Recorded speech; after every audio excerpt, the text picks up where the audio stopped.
Good morning. This is the day the Lord has made. Let us rejoice and be glad in it. I hope everything's going well with you this morning. In the Bible in Genesis chapter 37 and verse 24. I'll give you a little history here. This is when Joseph, the brothers were jealous of him because he was their father's favorite.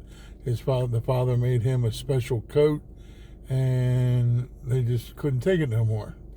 And so they took his coat from him, and in verse 24, it says, "And they took him and cast him into a pit, and the pit was empty, and there was no water in it." You know what? David had no idea that this was about to happen. He was going to check on his brothers because they were out in the field, and he wanted to make sure that they were all right. So get an update on how they were doing with the flock, and then go back to his father and let him know what's going on. And this happened, just like in life today. You know, we have pitfalls that come to us at times, and we don't even know when they're coming. Sometimes we don't see them coming. Sometimes. And so you really can't prepare for all the pitfalls that come around us from time to time. But they do come, and when they come suddenly sometimes, and we're not prepared for it. But how do you handle it? How's your character? My dad always said, and I'm sure you probably heard it too, true character is really tested when nothing else is around, and no one can see what you're doing. Are you capable of doing the right thing all the time? Are you capable of trusting the Lord all the time? Do you stop at that four-way stop in the middle of nowhere when no other cars are around?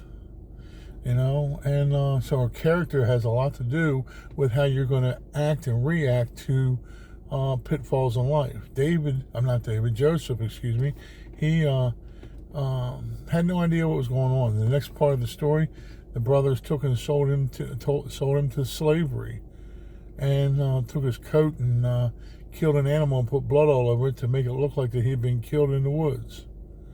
And then he was sold from the slavery. He ended up working for a man named Potiphar, and worked in his house for a very long time. And God blessed everything that he touched, everything he did, and Potiphar became even more well off while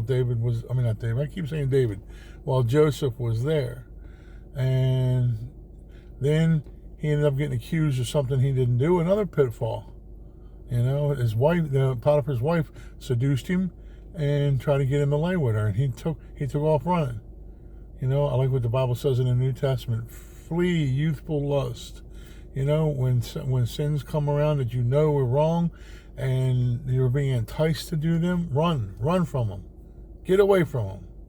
Then he was put in prison. He went from Potiphar's house to prison, and he was in there for many years. And then he ended up answering some questions. He ended up interpreting some dreams, and a couple more years later, he ended up coming out of the prison because of the dreams that he interpreted, because of something bad that was about to happen in Egypt. And then he went to the palace. He went from Potiphar's house to the prison, from the pit, Potiphar's house, to prison, to the palace. God blessed him all the way through, because he was a man of character, and he, I asked the question earlier. I said, how do you handle circumstances? Do you let them get you down? Well, the way you get through pitfalls that come out of nowhere, sometimes how do you handle them? What's your character like?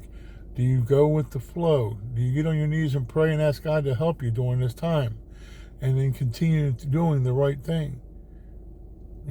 Some people, they panic. Some people get scared. Some people end up just doing whatever, and consequently making the pitfall worse sometimes. Trust in the Lord with all your heart. That's been our main verse for the past few days. Trust. Trust in the Lord. He has a plan. He had a plan for Joseph. The plan was to save the world that was there from the famine that was coming. He ended up saving that, saving his family, and then, the Israelites ended up in Egypt and and safe from the famine. And he took care of his family and took care of his group. God blessed him. Well, God will bless you if you do the right thing. Keep your head on straight. When pitfalls come, pray. Be on your knees and pray. You're not going to know the answer right away sometimes. But don't stop praying. Don't stop trusting in the Lord with all your heart. And don't lean on your own understandings. There's where you fall apart right there, when you start thinking and trying to figure things out on your own. Don't get me wrong. You got to use your head and you got to think through things. I get that. But trust the Lord. Don't go out and do something outrageous to try to fix a problem that could be simply fixed another way. Whatever the circumstance might be, trust in the Lord. Trust, trust, trust. God bless you. I hope you got something out of this today.